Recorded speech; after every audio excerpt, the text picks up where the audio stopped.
I'm Cynthia James, and this network is about changing lives one woman at a time.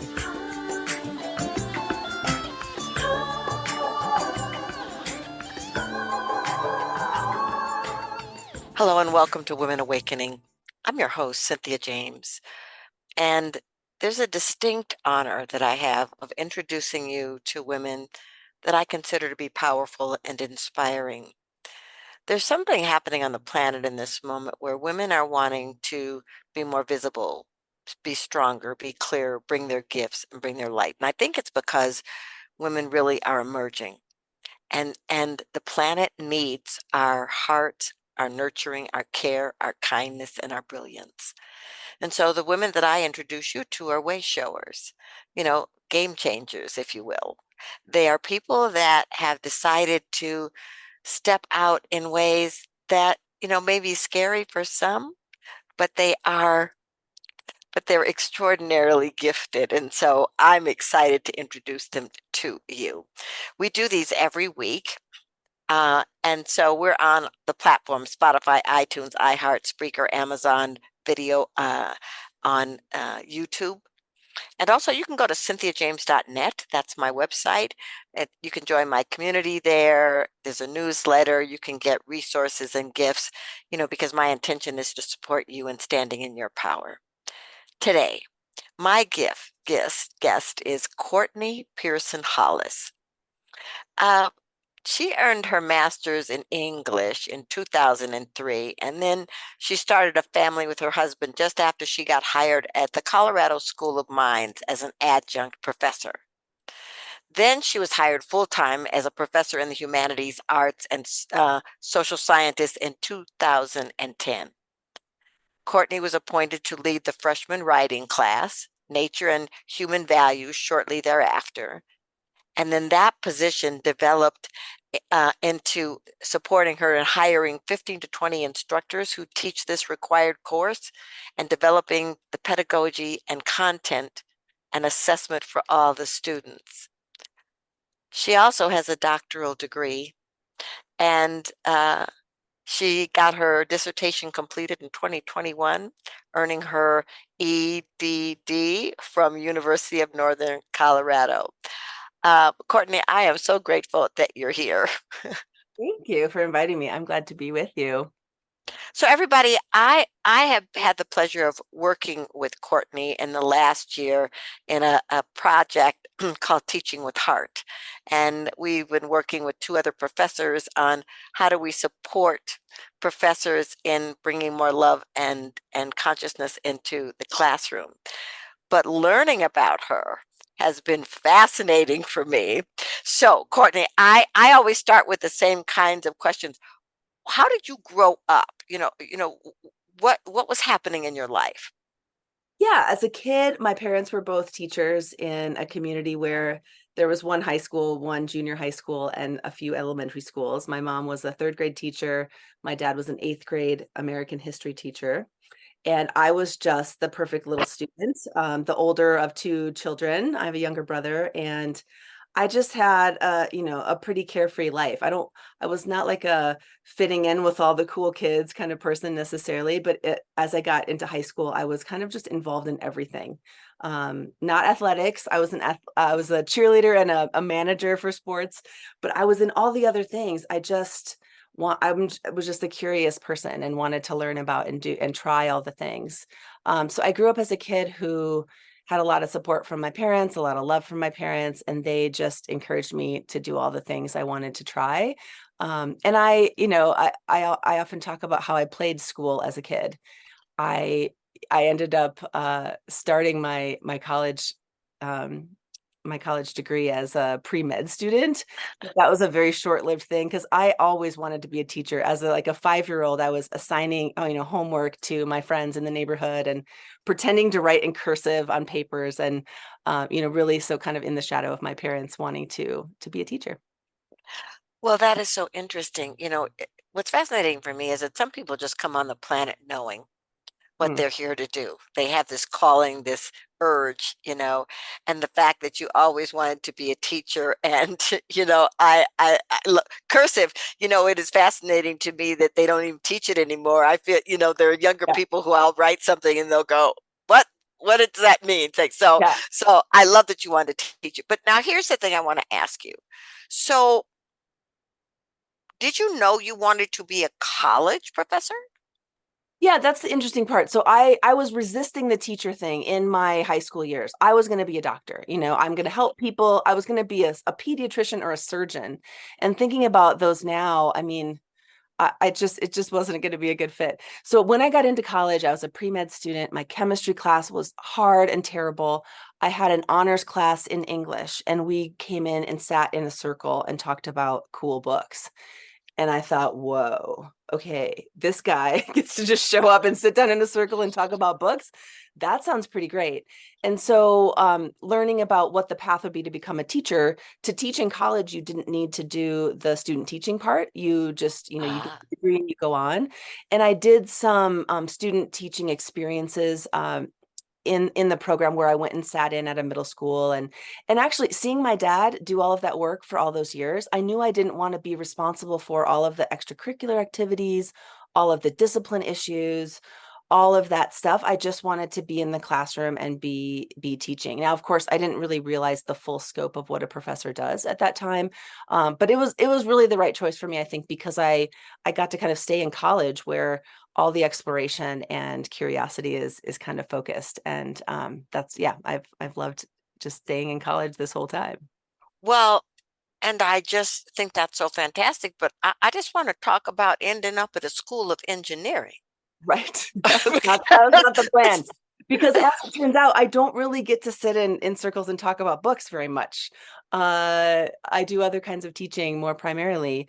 I've never really taught a literature class at Mines, because the Colorado School of Mines is a very focused school. I'm in a department where there are probably 20 different disciplines amongst the 20 some of us that are in the department, and we're all serving the institution in terms of the core curriculum requirements, the general education requirements. So students get to pick and choose from a variety of different ways to focus on humanities or social sciences. So my teaching has evolved to kind of fit the curriculum at Mines. And it's been great to be able to develop new courses. The main teaching I do is in science communication, helping students understand how to talk to the general public about the highly technical work that they're doing. And that class evolved from working with students and hearing them say things like, I want to talk to my best friend about what I'm doing in this class, but they just glaze over. Or my parents really want me to do well, but they have no idea what I'm actually working on. And I wanted to find ways to help them kind of bridge that gap and feel like they could talk about their passions without, eyes rolling and people being confused. And then I also have developed a service learning class where students work with the community and talk about or learn about poverty and privilege in this country and across the world. And that's been a really rewarding one as well. So finding ways to kind of fit into the curriculum of Mines and what students need there has really been fun, but certainly was not the path I expected going into this. Right. Well, I hear you, but I want to come back to that in a moment. But I want to talk about your personal life. Yeah, So you get married and start a family in 2003, and how many children? I have two. Okay. And okay, so now you're teaching, now you're having babies, now you're managing relationship. Did you find it difficult to create harmony in all these areas and have any kind of balance in your life? Yeah, so I think as a young mom, being a part-time adjunct professor was perfect for me because I knew I wanted to be connected with that adult world, with the college experience, with earning money. I needed to be earning money as well.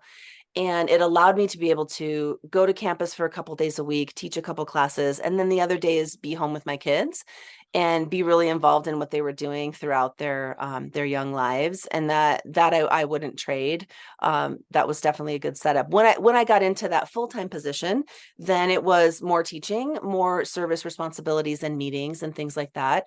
And so that was a little trickier, because then when my kids were in elementary school, the time that they needed to be in class, I was still able to work my schedule around that pretty well. But what it meant was I was going to campus just to teach, then coming home to be a mom, and all my grading and planning and all of that had to happen at home, usually at night after kids go to bed.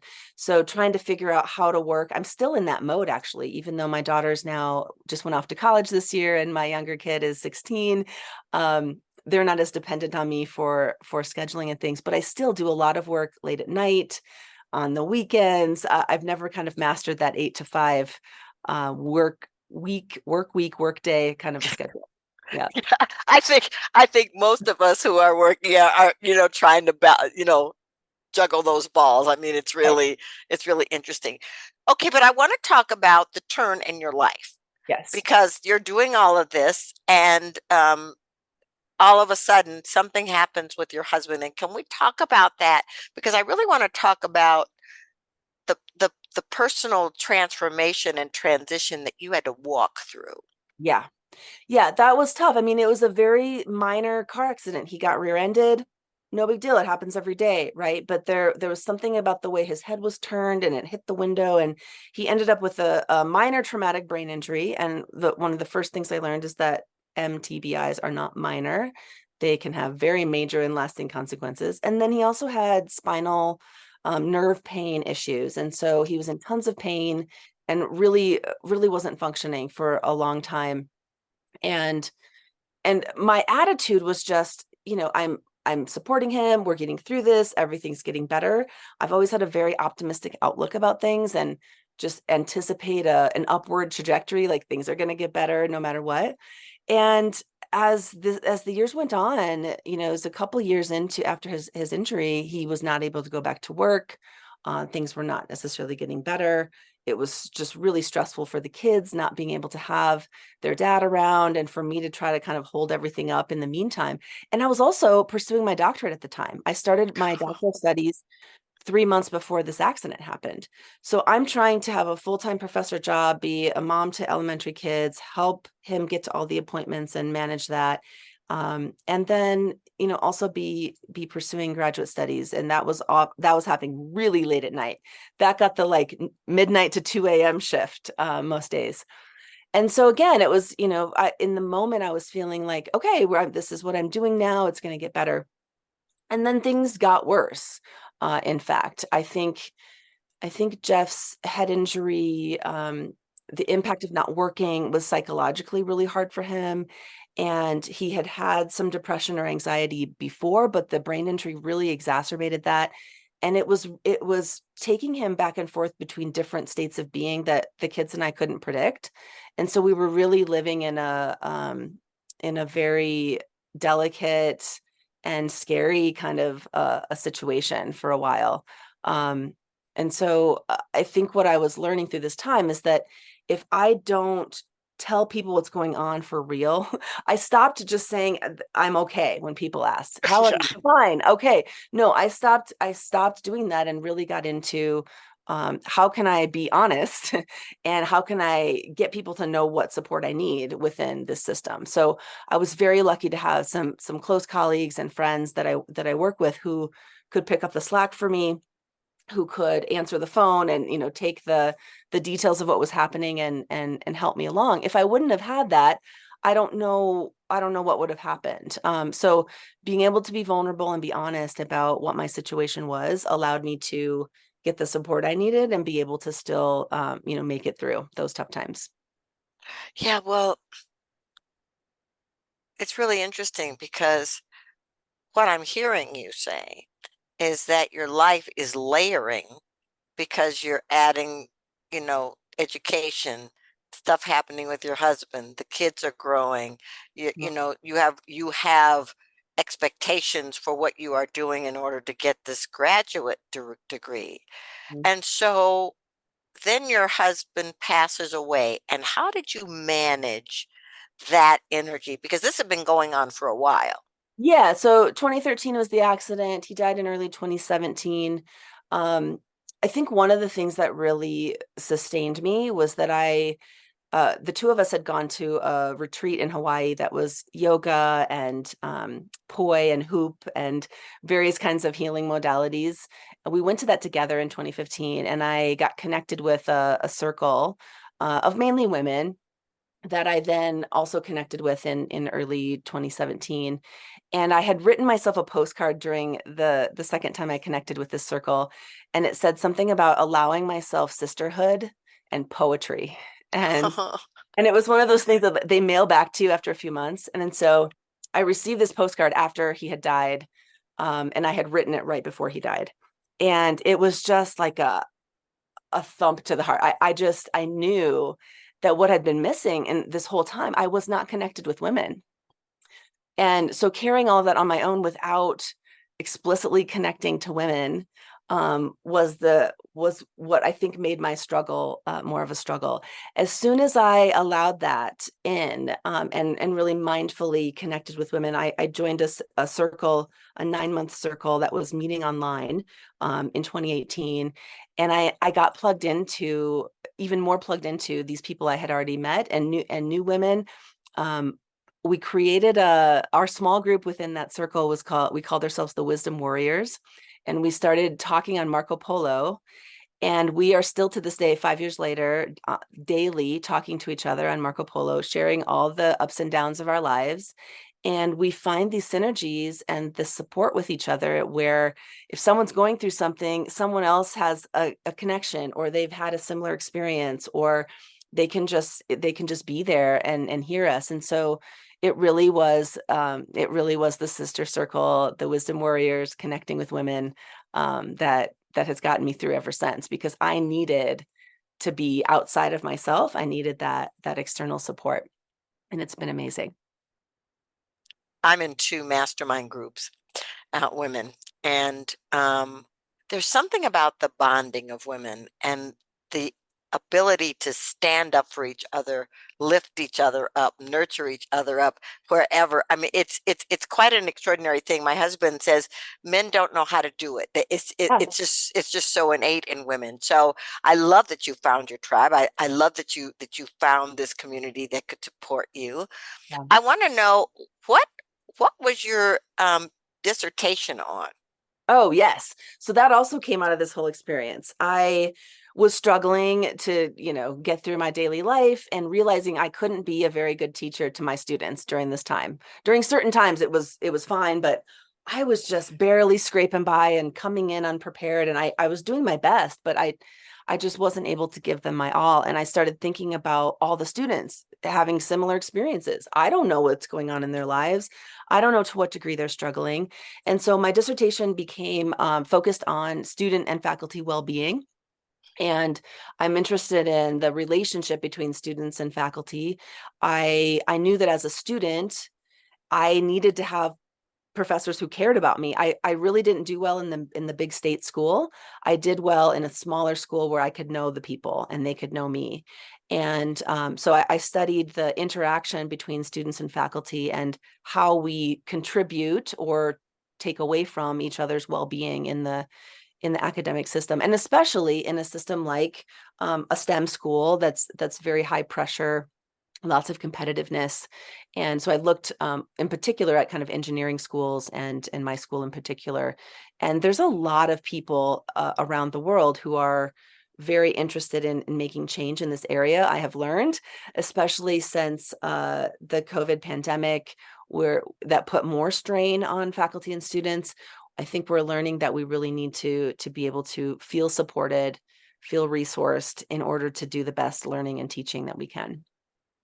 Yeah, well, I'm so grateful that you're doing that. I mean, one of the things that I've learned working with you in this year as we've been doing these cohorts is how many teachers are struggling to find their own harmony, their own balance, and then support kids who are trying to find their own harmony and balance.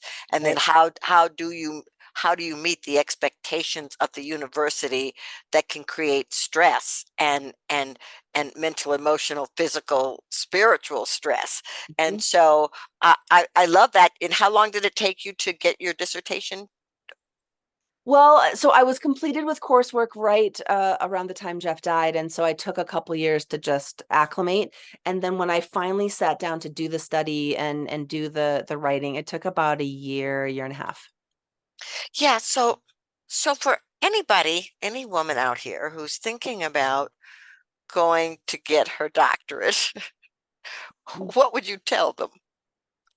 Oh, I would tell them that when there's a passion and there's the right program and you feel connected to the ideas and the people, go for it. I think I really lucked out in that I had a program that was online and kind of flexible with timing that was important as a mom. And then my advisor was just spectacular. I mean, she was the kind of caring, supportive teacher that I needed and that I want to be. And so with all of these things that happened and delayed me and all of these crises and traumas in my life throughout that process, if she would have been uncaring or didn't want to hear that or was very rigid about the structure or the timelines, I wouldn't have been able to graduate. And so finding the people that you can work with within a program, I think, is crucial, because some people are very tied to those rigid structures and kind of want to make you suffer to get a degree, and other people are more concerned about the learning and the connection and the research that can come from those pursuits. So Well, I find that so interesting, and I'm so grateful that you found that, because doing the work that you do today and having, our time together to witness the balance of your brilliance and the heart, the compassion that goes along with the work that you do, and how you want to support students. And so, how do people find out more about your work? well, in terms of the Teach with Heart grant that I'm working on with you and that program, we have a website, teachwithheart at minds.edu, twh.minds.edu. And I can be found on the School of Minds website as well, my office number and my email there. And yeah, I'd love to connect about that. I'm starting to allow myself to consider myself a writer, to write about these experiences. I've been writing a lot of poetry. So that back to that postcard, the poetry was the other thing that I really connected with that week. And so I've been allowing myself to carve out time to just process things and write about how I see the world. And that's been really rewarding as well. So in the future, there will be more online about things I'm writing as well. I love that. Well, I ask the same last question of every guest. Okay. This show is called Women Awakening. What do you Mhm. think is the most important thing about women awakening on this planet at this moment? Yeah, I think it comes back to this connection piece that I found that I want for everyone. It's interesting that you said that men have trouble with this. I think it's true. There's kind of an innate um, and experiential drive towards this for women, but many women don't have it. And so in the Wisdom Warriors, we talk all the time about how lucky we are to have this. And I think if you don't allow yourself to realize you need it, then you might not seek it out and cultivate it. So I think what women really need to be allowed to do is to allow themselves to seek this out, to ask for the help and the support that they need, because that's where the power comes. It's this opposite idea. We think if we ask for help, we're weak. No, like when we ask for help, that's where our power comes in. And just today, in the CoStar app, it said to me, create collective forms of care. That was just a little Mm. statement about my day. And I love that came up today when I was going to talk to you, because that's what we're doing with our work together. We're creating collective forms of care. That's what I did to sustain myself through a lot of things. I found care, and it was in a collective form. And now I'm just really passionate about how to bring that to other people and help them see what care can bring into their lives, their self-care and their care for others and their communities. Well, I'm so honored to know you and to walk this path with you. Can't wait to read your writings and your poetry. I'm sure it's going to be spectacular. Thanks so much for being here. Thank you, Cynthia. It's great to talk with you. Okay, ladies, I say the same thing to you in different forms every week. This this moment in time is a very important time for women on this planet. I think that the earth, the children, people are crying for that nurturing nature that lives within the feminine. And so, whatever it is that's calling you, whatever it is that ignites you, whatever passion wants to be expressed through you, be brave, step out, look for it, ignite it, because the universe will support you. Thank you so much for being here, and I'll see you next time.